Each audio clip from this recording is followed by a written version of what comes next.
কেউ বললেন কৃত্রিম বুদ্ধিমত্তার গুরুত্ব নিয়ে, কেউ বললেন নারীরা শিক্ষাবঞ্চিত হলে সমাজের বড় সম্ভাবনা হারানোর কথা। শিক্ষার্থীদের উপস্থিতি আর দেশি বিদেশি বিশিষ্টজনদের অংশগ্রহণে আনন্দমুখর হয়ে উঠেছিল এশিয়ান ইউনিভার্সিটি ফর উইমেন AUW-র 12তম সমাবর্তন অনুষ্ঠান। 10 জানুয়ারি শনিবার চট্টগ্রাম নগরের রেডিসন ব্লু চট্টগ্রাম বে ভিউয়ের মেজবান হলে এই সমাবর্তন অনুষ্ঠিত হয়। 253 শিক্ষার্থীর হাতে তুলে দেওয়া হয় সনদ।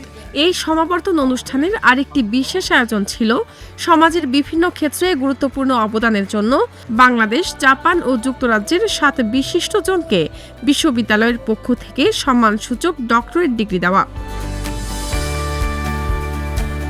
অক্সফোর্ড বিশ্ববিদ্যালয়ের উপাচার্য আইরিন ট্রেসিকে doctor of science and the advancement of humankind, Tokyo বিশ্ববিদ্যালয়ের প্রেসিডেন্ট তেরো ফুজিকে ডক্টর অব সায়েন্স, জাপানের সাবেক ফার্স্ট লেডি আকিয়ে আবেকে ডক্টর অব হিউম্যান লেটার্স, যুক্তরাজ্যের হাউস অব লর্ডসের সদস্য জ্যানেট এনি রয়্যালকে doctor of arts for leadership and educational equity, বাংলাদেশের সাবেক শিক্ষামন্ত্রী এম ওসমান ফারুককে doctor of science in educational development, বাংলাদেশে জাপানের সাবেক রাষ্ট্রদূত ইতো নাওকিকে doctor of arts for the advancement of piece এবং প্রথম আলোর সম্পাদক মতিউর রহমানকে doctor of creative, responsible and courageous journalism degree দেওয়া হয়েছে।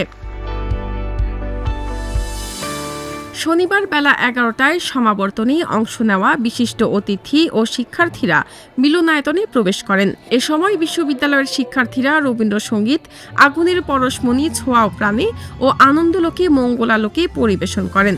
এরপর বিভিন্ন ধর্মের প্রার্থনা সঙ্গীত শেষে শুরু হয় মূল আয়োজন।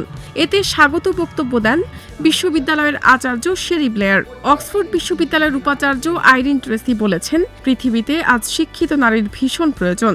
কেননা শিক্ষিত নারী ছাড়া অর্থনীতি, সংস্কৃতি কিংবা রাজনৈতিক স্থিতিশীলতা কোনো ক্ষেত্রেই সফল হওয়া সম্ভব নয়। শিক্ষার অধিকার থেকে নারীদের বঞ্চিত করা হলে সমাজ অনেক বড় সম্ভাবনা হারায়।